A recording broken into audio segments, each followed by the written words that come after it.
Setiap hari, anak-anak belajar banyak hal baru, mulai dari berbicara, makan sendiri, hingga membangun kebiasaan kecil dalam keseharian mereka.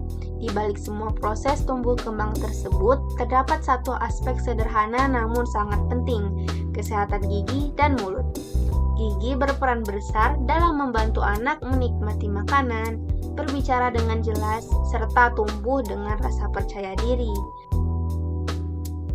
Namun di Indonesia, masalah gigi berlubang masih sering dialami oleh anak-anak. Kebiasaan mengonsumsi makanan manis ditambah rutinitas menyikat gigi yang belum teratur membuat kesehatan gigi anak kerap terabaikan. Bagi sebagian orang tua, mengajak anak menyikat gigi bukanlah perkara mudah. Banyak anak menganggap aktivitas ini membosankan sehingga lebih memilih bermain, menonton, atau melakukan hal lain yang terasa lebih menyenangkan. Kurangnya media edukasi yang menarik dan pendampingan yang tepat juga membuat anak belum sepenuhnya memahami mengapa menjaga kebiasaan gigi itu penting. Padahal kebiasaan kecil seperti menyikat gigi secara rutin akan sangat menentukan kesehatan mereka di masa depan. Berangkat dari permasalahan tersebut, tim akan melakukan riset untuk memahami lebih dalam bagaimana kebiasaan menyikat gigi anak terbentuk, tantangan yang dihadapi orang tua, serta solusi seperti apa yang benar-benar dibutuhkan oleh anak dan keluarganya. Penelitian ini menggunakan pendekatan Principle Design Framework dari Blevis sebagai landasan metodologis. Framework ini memastikan bahwa analisis menghasilkan sintesis yang bermakna dan valid. Ada dua tahap besar analisis yang mencakup predisposition, research, dan insights, serta sintesis yang mencakup konsep, prototypes, dan strategis. Semua tahap dilakukan secara iteratif agar hasil desain benar-benar berakar pada data. Dalam penelitian ini, kami menggunakan 3 pendekatan utama. Pertama, observation terhadap anak usia 3-6 tahun dan orang tua mereka. Kedua, literatur review untuk memahami teori gamifikasi, apa yang memotivasi anak dan peran orang tua. Ketiga, collection, yaitu mengumpulkan referensi visual dan budaya anak-anak seperti gaya ilustrasi dan kartun populer sekarang. Pada insight, jembatan antara penelitian dan solusi desain, kami menggabungkan semua data dari observasi, wawancara literatur, dan referensi visual. Tujuan utama ditandai lalu dikelompokkan berdasarkan pola serupa, misalkan tantangan anak dan kebutuhan orang tua atau preferensi visual. Dari pola ini, kami merumuskan insight statement yang ringkas dan fokus pada kebutuhan inti pengguna. Insight kemudian divalidasi melalui literatur dan diskusi tim sehingga benar-benar relevan. Dari insight yang diperoleh, kami mengembangkan konsep fitur. Prosesnya dimulai dari brainstorming dan eksplorasi visual, lalu ide-ide dikelompokkan menjadi 3 kategori. Core gameplay berupa aktivitas menyikat gigi bersama karakter, reward system untuk memotivasi, dan parent dashboard untuk mendukung orang tua. Konsep ini kemudian dievaluasi dan diprioritaskan berdasarkan relevansi edukatif, keterlibatan anak, dan kelayakan teknis serta peran orang tua. Pada tahap prototyping dilakukan secara bertahap. Yang pertama, low fidelity. Prototype berupa sketsa alur interaksi anak saat menggunakan aplikasi. Kedua, appearance. Prototype berupa mock-up visual dengan karakter hewan ekspresif dan warna cerah untuk mendukung respons emosi anak. Yang ketiga, high fidelity. Prototype berupa aplikasi sederhana dengan animasi, timer selama 2 menit, dan sistem reward stiker digital. Tahap ini memungkinkan kami menguji kegunaan dan efektivitas fitur.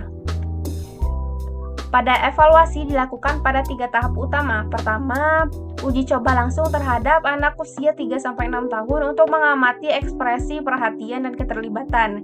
Kedua, wawancara singkat dengan orang tua untuk mendapatkan umpan balik terkait penggunaan aplikasi. Ketiga, hasil observasi digunakan untuk memperbaiki prototipe. Nah, baik, selanjutnya di sini saya akan menyampaikan poin research. Yang mana poin research ini terdiri dari beberapa poin juga di dalamnya. Jadi untuk poin research yang pertama di sini ada principle diagram, di mana principle diagram itu terdiri atas beberapa poin juga. Yang pertama ada predisposition, research, insight, konsep, prototype, serta strategis.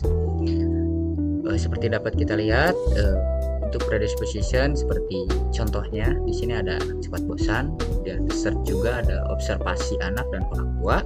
Kemudian untuk insight ada statement yang mana mengatakan anak membutuhkan pengalaman menyikat gigi yang menyenangkan. Kemudian untuk konsep mini game berbasis lingkungan, dan untuk prototype kita mulai dari sketsa terus ke mockup dan lanjut ke aplikasi interaktif dengan timer dan reward. Kemudian untuk strategisnya ada visual dengan audio ceria. Dan untuk selanjutnya research. Di sini research kami menggunakan dua user persona, yang mana kedua user persona tersebut dibagi lagi menjadi dua, yaitu satu untuk anak dan satu lagi untuk orang tua. Dan user persona ini adalah representasi dari sebuah informasi yang telah kami kumpulkan dari principal diagram dari poin sebelumnya. Dan lanjut di sini ada insight statement, yang mana insight utama yang kami ambil adalah balita membutuhkan pengalaman menyikat gigi yang menyenangkan dengan dukungan visual dan karakter interaktif. Sementara orang tua memerlukan sarana praktis berbasis teori, edukasi agar kebiasaan lebih konsisten. Kemudian selanjutnya ada desain konsep. Desain konsep ini terbagi atas beberapa poin juga. Yang pertama ada core gameplay, bisa menggunakan dash quest, kemudian motivasi eksternal, bisa menggunakan reward system, kemudian orang tua support atau kebutuhan support untuk orang tua, ada parent mode serta panduan visual atau audio. Kemudian untuk prioritasnya di sini ada fitur inti, fitur edukasi, dan fitur sosial. Kemudian ada prototype.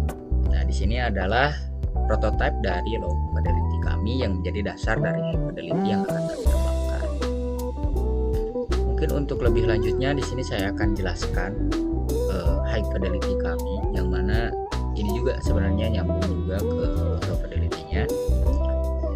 Jadi ketika user mencet mulai, menekan mulai, maka akan masuk ke menu ini, dan ketika user menekan sikat gigi, maka akan langsung masuk ke fitur pilih karakter. Dan setelah misalkan user pilih karakter, maka akan muncul notifikasi seperti itu dan akan masuk ke fitur utama kita, yaitu menyikat gigi. Dan setelah durasinya selesai, akan muncul notifikasi seperti tersebut. Kemudian akan kembali lagi ke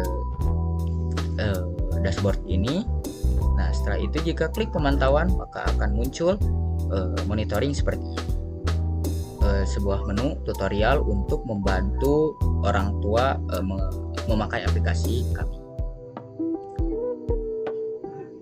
Nah, selanjutnya poin terakhir dari result adalah evaluasi.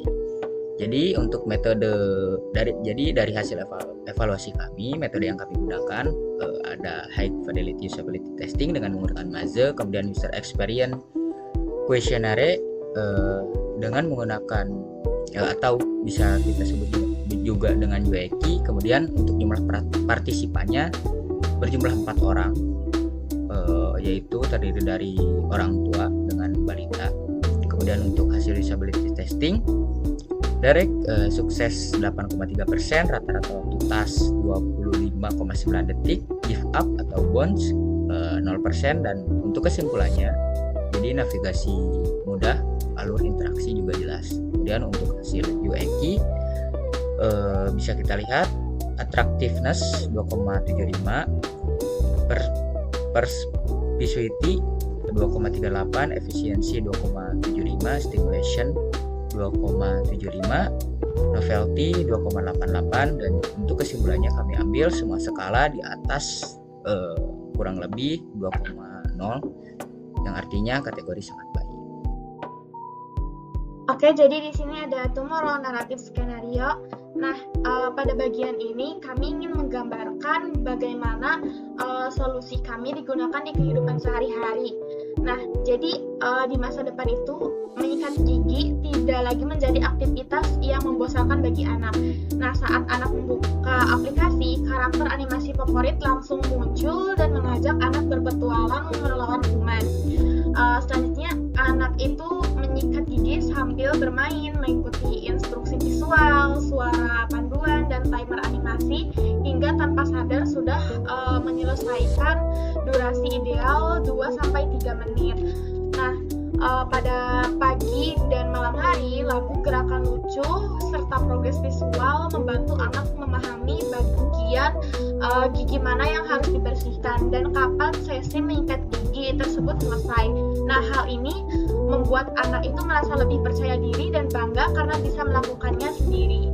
Selanjutnya, di sisi lain, orang tua juga tetap memiliki peran penting melalui dashboard orang tua dapat melihat frekuensi, durasi, dan reward menyikat gigi secara visual. Nah, selain itu, reminder dan mode panduan juga membantu orang tua mendampingi anak dengan pendekatan yang lebih positif dan tanpa paksaan. Nah, dengan personalisasi karakter story mode dan sistem reward digital, motivasi anak terus meningkat. Jadi akhirnya nanti aktivitas menyikat gigi berubah menjadi rutinitas yang konsisten, menyenangkan, dan bermakna bagi anak maupun orang tua. Oke, selanjutnya di sini ada hasil elaborasi. Nah, dari proyek ini kami memperoleh pemahaman yang lebih mendalam mengenai penerapan prinsip-less design framework dalam proses user research dan perancangan solusi.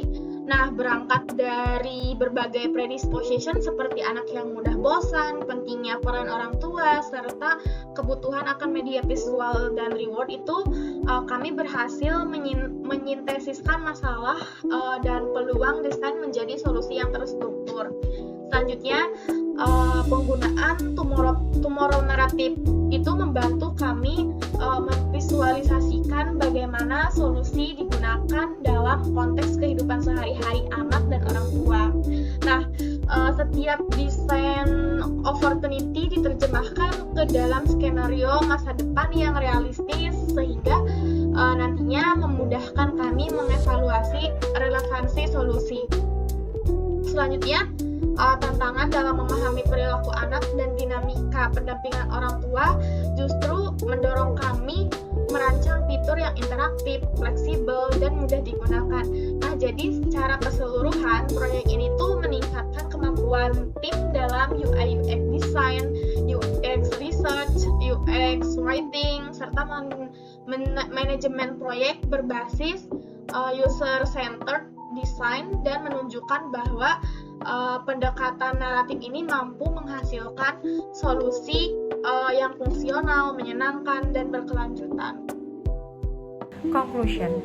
Dengan aplikasi ini, tujuan utama kami tercapai, menghadirkan media gamifikasi yang membantu balita membangun kebiasaan menyikat gigi sejak dini. Anak-anak tidak lagi merasa bosan, justru lebih termotivasi dan senang karena aktivitas menyikat gigi berubah menjadi permainan interaktif dengan karakter lucu, minigame, dan reward yang menyenangkan. Bagi orang tua, aplikasi ini bukan sekedar hiburan, tetapi juga dukungan nyata. Fitur parent mode dan panduan visual atau audio membuat proses pendampingan lebih praktis, sehingga rutinitas sikat gigi menjadi momen kebersamaan yang positif. Evaluasi menunjukkan aplikasi ini relevan, efektif, dan punya potensi besar untuk dikembangkan lebih lanjut. Kedepannya, kami membayangkan uji coba yang lebih luas, penambahan fitur cerita lanjutan, hingga integrasi sosial agar anak semakin konsisten menjaga kebiasaan sehat. Kesimpulannya, solusi ini bukan hanya aplikasi, melainkan langkah nyata menuju edukasi kesehatan gigi balita yang menyenangkan, interaktif, dan berkelanjutan.